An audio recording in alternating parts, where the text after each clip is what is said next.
This is Mags on Media, and I want to look at some advertising campaigns from further afield now. Drawing inspiration from 90s music videos, Greenpeace releasing this entertaining, albeit bizarre, piece of creative to encourage French citizens to eat less meat this European barbecue season. The French are big meat eaters, with the average person eating around 86 kilograms of meat per year. That's twice the world household average. Now, according to the organisation, nearly 80% of livestock in France is raised through industrial production, which generates serious sanitary and environmental problems for the planet. And Uber equivalent Lyft launching a brightly coloured out-of-home campaign to encourage New Yorkers to stay at home for the summer holidays. The Wyden and Kennedy agency commissioned artists to create work to help illustrate the unique personality of each of the 5 boroughs of the city, all in the hope of travellers opting for a local cab ride rather than jetting off to a foreign destination. Advertising generated in South Africa will continue to increase its global footprint, says Chris Garbutt. He's the Global Chief Creative Officer at TBWA Worldwide.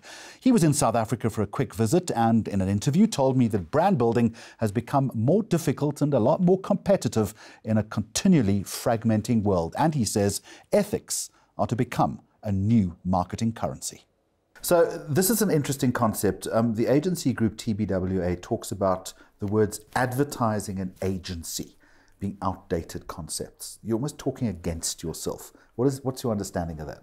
Well, I mean, these days, there's so much challenge to actually partner with clients in the right way. And advertising's got a bad name. And I think we don't want to be an advertising agency. We want to be the disruption company.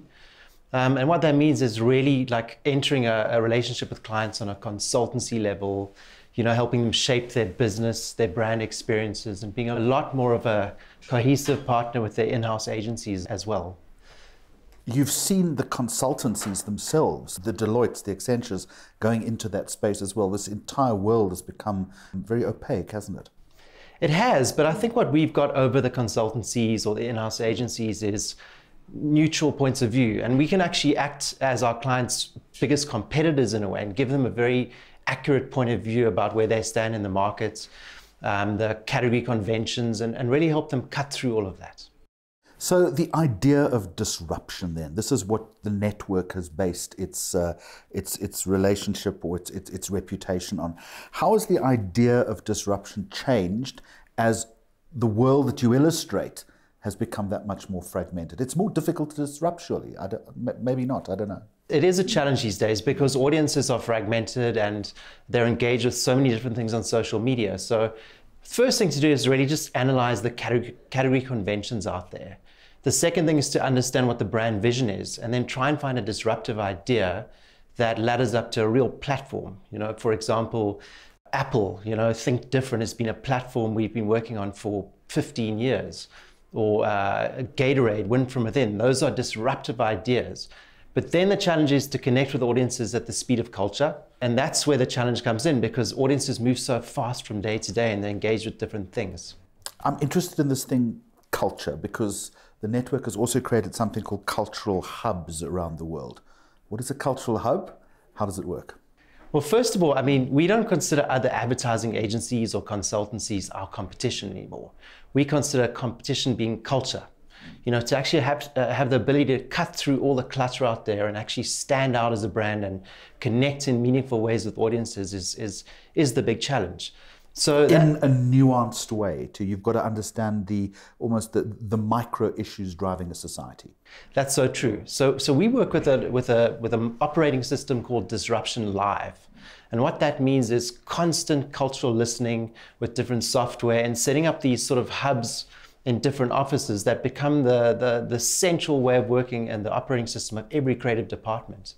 What we do is we find out what the charged conversations are daily, what the triggers are in culture, and we find ways to connect our disruptive ideas of our brands with culture at the speed of culture every day. Give me an example. What exactly are you listening for, and are you doing it face-to-face, the way in which we're doing it, or is this all based on tech and data? A lot of it is based on data and social listening. So what we'd do is we'd have different types of software, we'd have social experts, we'd have trigger briefings every morning, which we'd gather on screens and we'd look at different triggers that are relevant to our brand's purposes that we've identified. And then we'd find things we call open briefs, and daily we'd launch and trigger those briefs to our collective, our creative collective globally even sometimes. And we'd work at the speed of culture. So we'd actually be in the position to make work quickly, turn it around and put it out there within the day even if we need to. What about the human interface? Is that gone now? Do you not need that anymore? Do you not need to go into the streets and talk to the people for whom you're trying to sell a car to or soap to? Absolutely. I mean, it's all about human understanding. And, you know, creative these days it's so important that you understand the context of how you show up as a brand. A lot of it is to do with the alchemy of the context and the timing and the message and the relevance of that to the audience in real time. So a lot of that is social listening because people live on social media these days, but a lot of it is also obviously out in the streets talking to people for sure. Next on the program, how a premium cognac brand managed to influence the influencers, and a snack company is advocating for more bee time for kids.